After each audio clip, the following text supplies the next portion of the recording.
Hello and welcome back to Strawman Gaming. I haven't uploaded in a while and I feel I owe you guys an explanation and apology. So this is my, I guess it's an update vlog, but there's no real video, explaining why I haven't been uploading and what's going on with me. On an extremely related note, May is Mental Health Awareness Month. So this video will deal exclusively with mental health. If that isn't your bag, then that's fine, but just letting you know this is going to be dealing with mental health. So about 6 weeks ago now, I went to the doctors and I got diagnosed with clinical depression. And in this video I want to talk a little bit about that diagnostic process, the experience of having depression, treatment, and just like spread a little bit of awareness. You know, it's not going to be preachy or anything like that. It's just, you know, it's a mental health awareness month, so let's be aware of mental health. The first and most important thing I want to do, however, is talk about the diagnostic process. So, you know, mental health isn't like, it's not like regular health. You know, you feel bad and you go to the doctor, but it is like that. But, you know, you come out of the doctor and they'll say, okay, you have this disease or that disease, you know, and you find out mental health is much more, you know, something's wrong and you kind of understand it, but because it's your brain, you don't treat it in the same way. Like if you have a cold, you're very familiar with that. That's something foreign has come into your body and attacked it, and your body is fighting it back and you feel bad. Same with most diseases. Whereas mental health is much more, your brain is you and it's not working. But we'll come back to this. My point is, my concern was I was going to go to the doctors and the doctor was going to say, are you sure you're not faking it? Have you tried not being depressed? You know, have you tried losing weight, doing more exercise, all this stuff? And, you know, that's good advice. But I said, yes. You know, I have tried it. I have lost weight. I have been fit. I've been thin and healthy. I've been fat and unhealthy. I've been clean. I've been drunk. You know, I've spread myself about on the emotional gamut. And I've always had this problem since I was about 18. So I went to the doctors, I was like, oh, she's going to say all this stuff. And I walk in and she's like, hi, how can I help you? And I'm just like, I want to talk about mental health. And straight away, her demeanor changed. She's like, oh, okay, I'm on board. I'm a highly trained medical professional. I'm here to listen and I care. And I told her everything I was going through. She's like, yeah, sounds like you have clinical depression. We can treat that medically with pills. In my case, a pill called fluoxetine, which, if you're an American, you would know as the brand Prozac, and we can treat it, it's not holistically, but we can treat it with therapy. You know, these are both options open to you. So I said, well, let's do both. You know, let's take everything we can, you know, let's get better. So she gave me the pills, and she signed up for therapy, and that's great, and the pills have been really good. But my first point, because most people don't watch most of videos, is if you're suffering, if you find yourself sad or anxious or frightened or, you know, disabled. I know that's it's a word with a lot of connotations and people get very upset about it, but if you, like, I mean disabled in the sense that something is stopping you doing something. If your life isn't how you want it to be, or it can't be how you want it to be because of your brain, you know, if you go do something and like your heart starts pounding and you're like crippled with fear, it isn't normal. And I don't mean normal in the sense that being mentally unwell is abnormal, in the sense that it's stigmatizing. That isn't my point, but it's not, I guess, desirable. You know, I'm talking to you as somebody saying they have mental health problems. So, you know, if I say anything that stigmatizes mental health, I apologize. It's not my intent. I don't feel like I need to have what's wrong with me tiptoed around. I don't feel like a victim. I don't need protecting. So I'm very, very forthright with what's going on, you know? There is a problem. We're trying to fix it. You know, if I had, I don't know, I don't want to say cancer, because cancer is like the ultimate, like, awful disease. But, you know, I've already said it, so I might as well go with it. You have cancer, you say it, no one judges you. Like, oh, you got cancer. That sucks. That's awful. We're here for you, we're supporting you, and want you to get better. I don't see why mental illness should be any different. I'm not saying it's the same, because, you know, my mental illness doesn't have the potential to kill me, but, you know, I'm just saying it is an illness and should be treated in the same way. So yeah, that's my first point is go and talk to someone. They care. Depression, well, suicide is the leading cause of death in men under 49. People are sad, you know, and sad is the wrong term, but again, we'll come back to that. People are suffering, and people are killing themselves, and they shouldn't be. There are things out there that work. There is help available. Seek it. Suicide isn't the answer, and if you're one of these people that says, oh, suicide's selfish, you just think how much that person has to be suffering to overcome all of their natural survival instincts, to be in such constant pain that the only way out they can conceive is the end of their life. You know, that has to suck. I can't imagine the pain that person's in to go through that. I've never been suicidal as such, but again, we'll come back to that. So, the second thing I want to talk about is kind of related to diagnosis, is the way we think about mental health. And the problem with mental health is it's almost impossible to understand from the outside. And I don't like saying things like that because you automatically start to make enemies of allies. You know, people want to be sympathetic, they want to help. And I'm not saying if you don't have mental illness, you can't be an ally, you can't help, you can't be there for me or be there for somebody. My point is, it's very, very hard to explain the experience of mental health, and because of that, it's very difficult for people to be genuinely sympathetic towards it. So I'm gonna try and lay out my experience a little bit, and try and address some of the prejudices that I haven't experienced them firsthand, but the prejudices that I'm aware of, should we say. So, the way, and I can only talk about depression. You know, my wife has anxiety, and that's an entirely different bag. You know, I don't understand her illness, she doesn't understand mine, but we understand that the other one is suffering. So, I will talk about my experience. Other people's will be different, but they will almost always be genuine. So, to talk about my experience, I'm going to talk about Dwayne "The Rock" Johnson, who is an incredibly strong physical person. You know, his mastery of his physical body is fairly absolute. You know, you wouldn't look at him and think, that's a weak person. But if Dwayne "The Rock" Johnson, who I'll just call The Rock, if you give him a really bad case of the flu, you know, he might bench 300 pounds normally and not even flinch. But you give him the flu and suddenly his body is weakened. It's not working. It's sick. And you wouldn't look at him and think, man, that guy can't bench 300 pounds today. He's really weak. You'd say, oh, he's got the flu. What are you going to do? I mean, he's still strong, but that sickness has weakened him. But we would never consider what he has a weakness at that point. Now, if you imagine that sickness is in your brain, and just think about what your brain is. Everything you see or touch or taste or hear or smell, it only exists to you because your brain processes it and creates it for you. Everything you think, everything you like, everyone you love, that's all your brain. You know, everything that makes you, you. Everything that motivates you, makes you sad, makes you happy, gets you up in the morning, keeps you up at night. That's all dictated by your brain. So when that gets sick, it's so different. And you know, I've had the flu. You know, I'm a citizen of Earth. Part of coming with that is exposure to diseases. And I've had depression.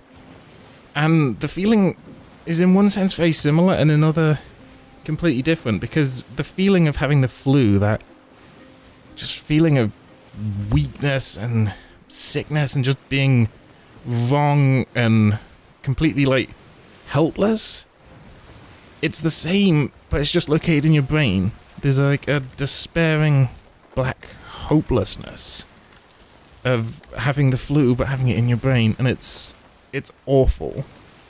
You know, if I was wishing one of the two upon people, would I wish someone to have the flu for a week or depression for a week? I would wish them the flu as a kindness. because, and the flu's more dangerous, I get that, you know, like lots of people die of the flu, it's a horrible illness, but in terms of the level of suffering I've experienced from each, the depression's been much worse. You know, it's just your mind like poisoning itself is how I can describe it. It's really dark and horrible. And you know, I think the rock analogy is important, because something you will face if you talk about mental illness, sorry, is people will talk about people that have it worse than you. And I did this to myself when I was like gonna go to the doctor. I've got my wife telling me you need to go to the doctor, you have mental health issues. My oldest friends in the world would say to me, dude, I've known you for years, you've not been right for years, you need to go and get help. I'm like, no, I'm fine. And I'd say, you know, I'm a white middle-class male in my early 30s. You know, I'm of, you know, all the demographics that have it easiest probably in history, I'm near the top, if not at the top. And I'd think, well, what about men and women serving in the armed services, sorry, like Marines? You know, they go through hell every day, they get shot at, they incredible tests of physical and mental endurance, and they don't have depression. Why are they okay? Why am I, you know, poor little middle-class white boy? Why am I okay to be depressed? But and you know, I will never diminish what people in the armed services go through. They go through hell, and I thank them for their service because it's something I could never do. And I'm not saying, oh, well, depression's as bad as serving in the army, because nah, I'm not playing that card. But it is very different. And you know, people in the armed services struggle with mental health as well. They come back with what I grew up with calling post-traumatic stress disorder. I had a friend I went to school with that served in the RAF. I think they still do. Served in Afghanistan, and their base was attacked with mortars or missiles or something, and she came back and was proper PTSD, and that's a proper mental illness. You know, she really, really suffered because of that experience. So mental health does affect those people, but depression is a different thing. And I think a lot of what happens in the military is probably quite good at removing depression. Like, first of all, the physical fitness thing is, you know, probably very helpful. And second, you're kept so busy, I think. Or maybe you have, I don't know what it's like in the armed services, but I don't think their depression rates are very high. But maybe their minds are too occupied trying not to get blown up, that they don't have time to feel despair. I don't know. I'm not a psychologist. I don't know what goes on in the minds of people serving in the military. Well, my point is, I would think about people that have it worse. You know, our troops deployed in Iraq and Afghanistan and all over the world that are going through a nightmare. I think, well, they're not depressed. Why am I depressed? And I don't know, but I am. Them having a bad time doesn't mean I'm not having a bad time. You know, it just means, you know, we should have enough sympathy and empathy to accommodate both. You know, we should look after our veterans, we should look after our mentally ill citizens, and, you know, we approach people with kindness and empathy. And the other thing I would think about would be a close family member of mine was diagnosed with cancer. And they had the cancer removed, and they had long treatments of chemotherapy and radiotherapy. And chemotherapy, if you don't know, is basically just injecting liquid poison into your veins for months on end. And the suffering is hellish, and the prognosis is always bad with cancer. You know, it's always, yeah, we might have got all of it, but we might have missed a few cells, and it might come back and it might kill you. Luckily, they've come through it. Their 10-year prognosis is very good. There's no sign of any returning cancer, but I spoke to them. I'm like, how do you deal with that? Because that's awful. Like, that's much worse than what I have to deal with as depression, and I found that crippling. And speaking to them, they said, every day you had to find a new reason to laugh, a new reason to live, type thing. And I'm like, yeah, that's great. Like, that is an incredible feat of strength to me that they did that and came through that and could do that. Like, I've always said, like, if that was me, I'd have died day one. I don't feel like I have that much fight in me, but again, I think that speaks to my mental ill health more than anything. And I think depression robs you of that. Like I said, you find something to laugh about every day, but depression robs you of your ability to laugh, to feel great joy, great happiness. You know, if you have great sadness and the great worry that a long-term illness brings, and rightly so, because it's horrifying, but you've also got the joy of, you know, being alive and having a normal functioning brain, then I don't want to say they cancel out, because it's still an awful time, but you can have that relief, you can have that laughter, that happiness that makes it okay, even if just for a day, and then you can do it again the next day. But like, I found depression just robs you of that. You lose the ability to heal, to laugh, and to feel joy, and, you know, even love to like the fullest extent, and it's just very, I don't know, draining. But my point in all this is that people have it worse than me, absolutely. But that doesn't mean I'm faking it. It doesn't mean that I'm not suffering. It doesn't mean that the people you might know that have depression aren't suffering. They are, very genuinely. But we all have our different stuff. It's not all equal. But again, I think we're big enough to hold enough compassion in our heart to deal with all these people. And I'm not even being critical of people that don't understand, because you can't understand. I was that guy. I grew up with a friend with a depression. And I was always just like, but your life seems alright. Like, have you just tried, then this is the phrase, don't say this. You tried not being depressed? And I think back and I just hate myself for even saying that, because when we say depressed, we think sad. And it's not sad because sad has cause and effect. You know, if a loved one dies, you are sad because of loss. You can attach meaning to it and you can deal with it and process it.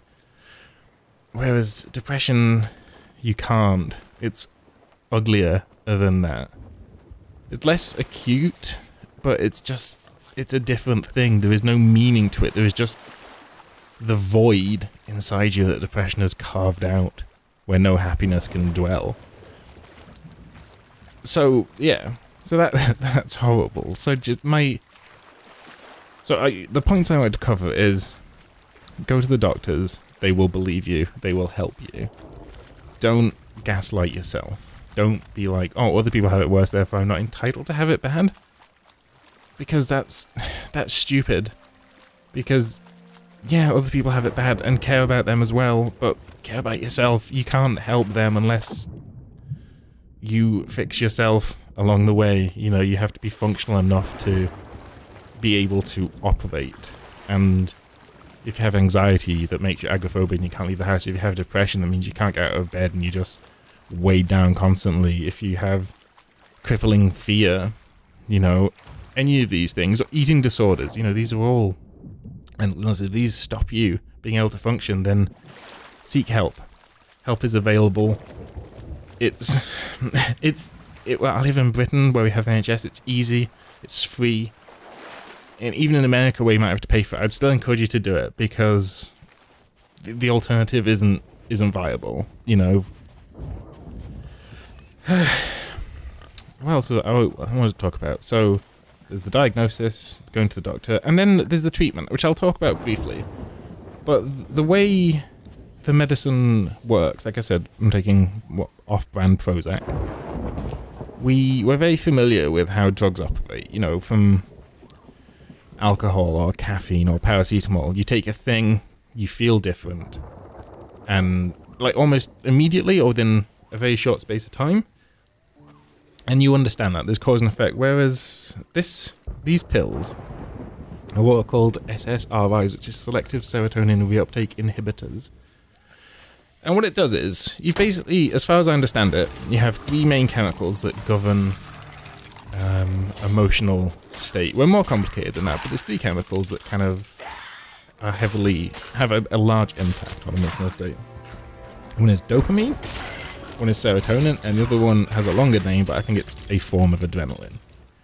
And normally things like depression are associated with a low serotonin level.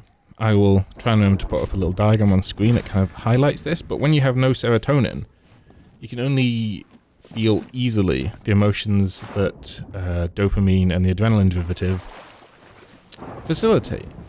And things that you can't feel as easily are things like, I think, love and joy and surprise.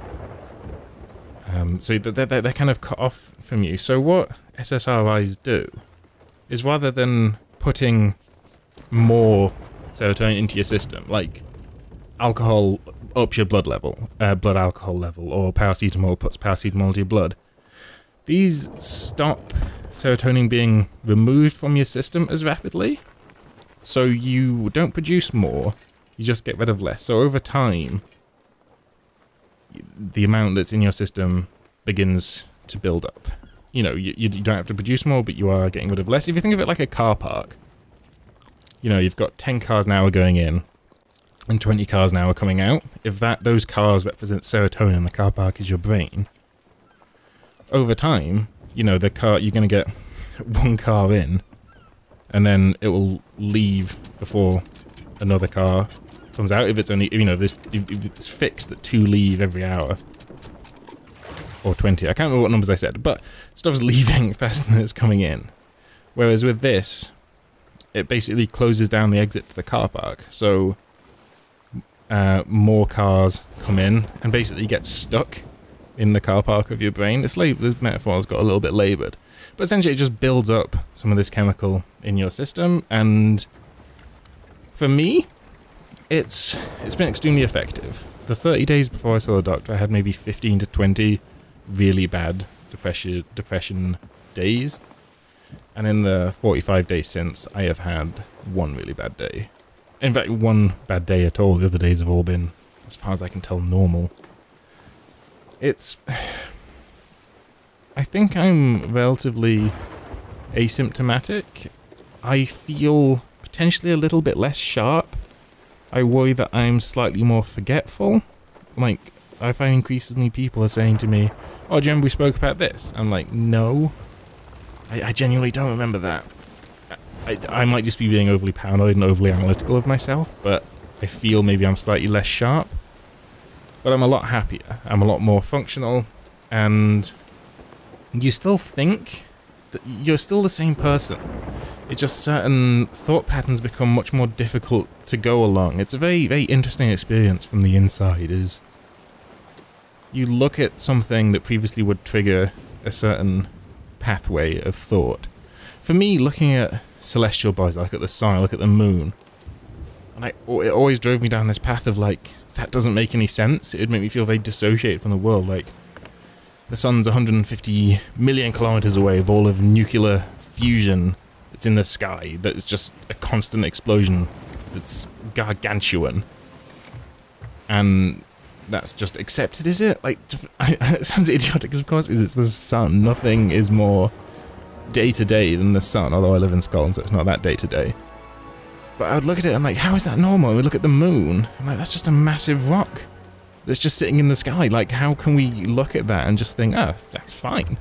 Like, I know that's stupid, because of course it's fine, but it was just this, causes very dissociative patterns of thought in my brain, but on these pills I can't have those thoughts. Or I can think it, like, I still think it's nuts that the sun is so big and it's just a big explosion that, like, powers the earth, but it's not limiting, it's not disabling. And again, I apologise if that's the wrong verbiage, or it has more weight attached to it than I think it does. But yeah, it's just it's a very interesting experience. It's been a very positive experience, but it's very interesting to watch your brain begin to function differently. I haven't started therapy yet, and if I had, I would talk about that, and I might do a second video to update you on that. But I just wanted to... This whole video has been, why am I not making content?